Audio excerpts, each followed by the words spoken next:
একটি সাম্প্রতিক ল্যাবরেটরি গবেষণায় দেখা গেছে যে এশিয়া ও আফ্রিকায় প্রচলিত ফল তেঁতুল শরীর থেকে মাইক্রোপ্লাস্টিক বের করতে সাহায্য করতে পারে।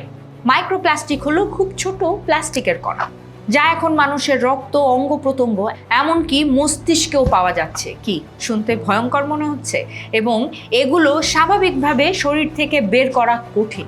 গবেষকরা দেখেছেন তেঁতুলের বীজে থাকা কিছু যৌগ মাইক্রোপ্লাস্টিকের সাথে যুক্ত হয়ে সেগুলোকে একত্রিত করতে পারে এবং শরীর থেকে বের হতে সহায়তা করতে পারে।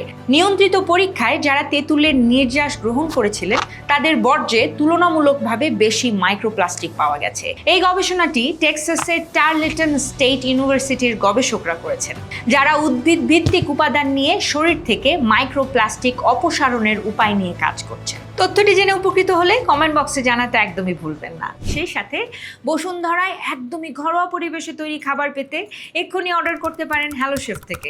ডিরেক্ট অর্ডারে পাচ্ছেন 10% ডিসকাউন্ট। আর হ্যাঁ, ব্যাচেলর এবং স্টুডেন্টদের জন্য রয়েছে বাজেট ফ্রেন্ডলি 3 বেলার মিল। আরও বিস্তারিত জানতে হ্যালো শেফের ডিরেক্ট নাম্বারে কল করুন।